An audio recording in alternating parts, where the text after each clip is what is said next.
Okay, guys, what you're going to be hearing today is a little rant from me, myself. This is Holy Knight Sir TJ, and I might just put this on my game chat channel. I'm not too certain, but what I have to say right here, right now, is the Switch 2 right here now is really disappointing me. I'm just going to say it. I love the showcase of the hardware. I love how they have 4K 60 and 1080 at 120 frames, and I love all that the Switch show, like the magnets, the magnetic Joy Cons. The Switch is bigger. It's like almost 8 inches.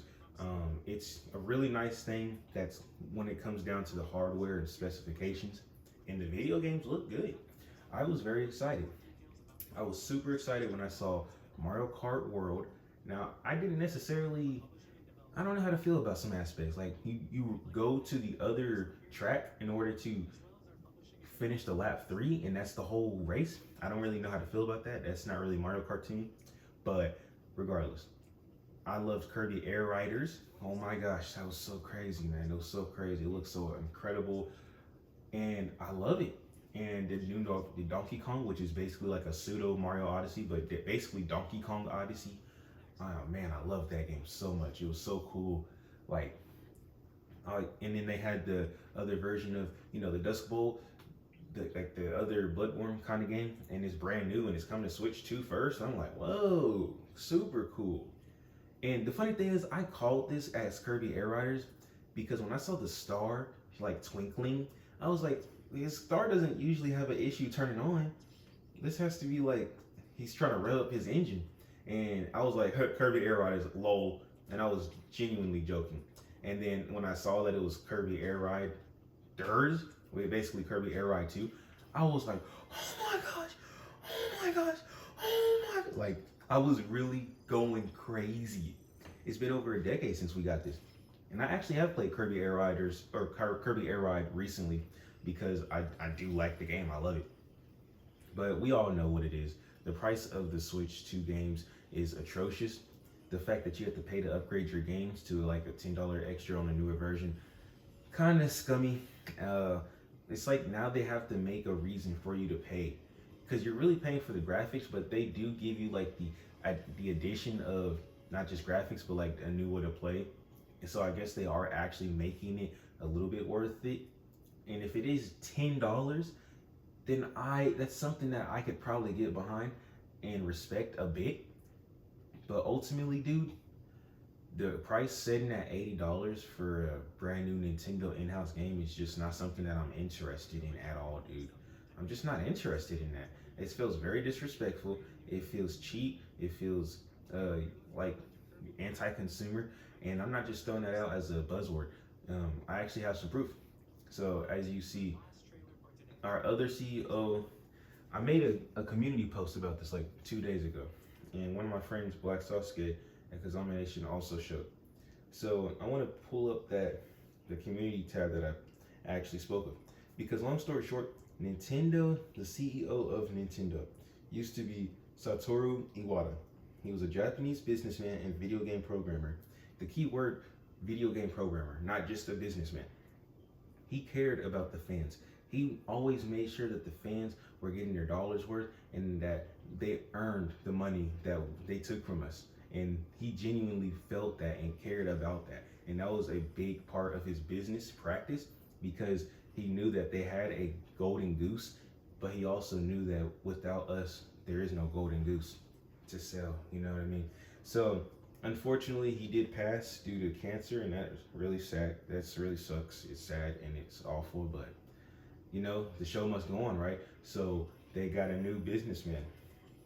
And the current CEO of Nintendo in Japan is Shuntaro Fukuhara. And he is genuinely just a businessman. He is not a game developer. As far as I'm concerned, he has never developed a game that I know of. And he is genuinely just a businessman. Now, no one expected for the former CEO to die, of course, and that's very unfortunate that did happen to Mr. Iwata. And it's unfortunate for Nintendo and unfortunate for us, because the creativity, as you can see during the Switch's game cycle, the creativity has been lacking until the very end of the Switch One's life. And now we're starting to get more unique and more inspired games and games that they actually try to make cool, things of that nature, instead of just re-release after re-release after re-release. And uh we're paying for it. $80, brother. This game right here that you're seeing, the newest Donkey Kong is going to be $80. The newest Mario Kart is going to be $80. The newest Kirby Air Riders is going to be $80. And pretty much any game that's going to be ported from the Switch 1 to Switch 2 is going to be about $70, because they have a Switch 2 version that's going to be at least $10 more. I wouldn't be at this point. I wouldn't be too surprised if we saw a $20 increase on certain games like Breath of the Wild or something. You know what I mean? It's ridiculous. It's anti-consumer and it's not fun. And honestly, I was really that person who would be like, I'm just gonna go ahead and get a Switch 2, you know, because it's $450 and that's a good price. And then with the Mario Kart bundle, it's $500. And you know, for the hardware that we're getting, it's actually fair. You know, it's like the price of the Switch isn't the problem. It's the price of the games.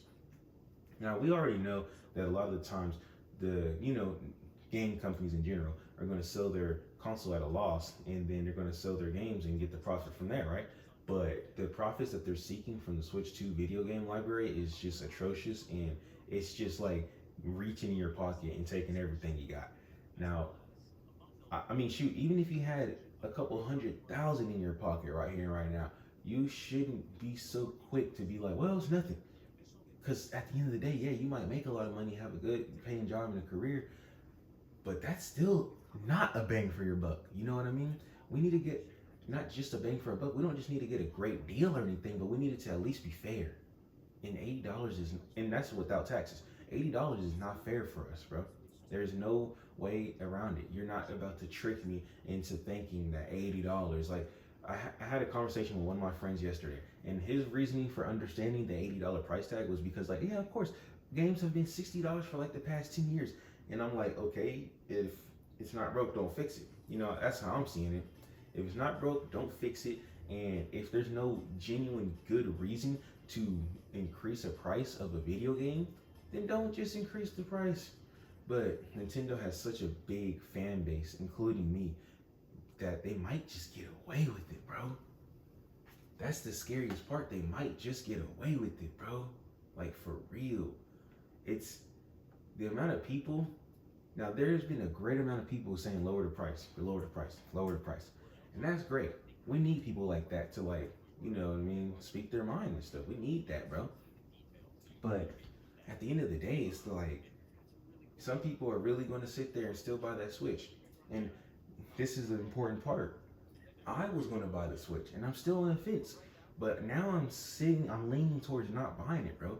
Because ultimately what's going to happen is you're going to buy the Switch, you're going to have the Switch, and you're going to want to play a game on the Switch too. And you're going to be like, dang, I'm feeling like I think I'm gonna cave in and just buy that $80 game right quick, Kirby Air Riders. Like I wanna play Kirby Air Riders, and I just so happen to have the console because I bought it because the console is a fair price, but the games aren't. But guess what? You already bought the console, so you're way more than halfway there. You're way more than halfway there, bro. So just go ahead and buy that game. You know, that's how I'm seeing it. That's how I'm seeing it going down. That's how I'm seeing it more than likely going to, go through. And I could see myself losing to my own mental state because I already have a console. I was thinking to myself, if I get the Switch 2, bro, the only game I'm about to get is Mario Kart World Tour because it comes with it. Okay, well the thing is, not World Tour, but World. The thing is, I'm not a super Mario Kart fan. I like Mario Kart. But if the only reason I buy a Switch 2 is to buy a Mario Kart, then I might as well not even buy the Switch 2, bro. That's for real. So with all that being said, it's like they know what they're doing. They're pricing the console at a fair price, and then they're going to expect you to be like, well, I already got the console, so I might as well just go ahead and buy the game, whatever game I want right now. And you're going to buy that game, and then boom, you're going to keep going. So if we don't vote with our dollar straight out the gate, that's pretty cool. That dude's grinding on the left side. But if we're not going to vote with our dollar straight out the gate, bro, then just expect $80 games to be a thing. And that is like genuinely my main concern. I do not approve of an $80 game. I barely approve of a $70 game. Obviously, games should be $60. That's how it's been. That's how it should continue to be. because at the end of the day, if you sell a whole lot of copies of at $60 a game, a copy, you're going to win. You're going to get money. And then the other thing is the no physical. Like obviously, there's still going to be some physical games, and then there's going to be more digital games. And even with if you have the game card, a lot of those game cards are going to be digital only copies. So what does that mean? Oh, well, I'll tell you what it means. What it means is that they're going to eventually completely phase out all physical media except for the key that allows you to access the physical media. Or, I'm sorry, the digital media. So the physical media is literally just going to be here's your card, and you still have to put it in to download the game. That is absolutely ridiculous. Like, what are you talking about? Why are we even doing this to ourselves? Why are we allowing this? So there's a lot of reasons why I just don't feel comfortable whatsoever. Even buying the Switch 2, man. Like it just feels like a very uncomfortable process, a process I really don't want to deal with. And it's just too anti-consumer for me. Like I genuinely feel like if I buy the Switch 2, I'm disrespecting myself. I genuinely feel like I'm disrespecting myself in the name of playing Mario Kart. Like, it's not that deep. You know what I mean? Like, I hate to say this, but like, touch grass. You know what I mean? Do something else. Legitimately read a book.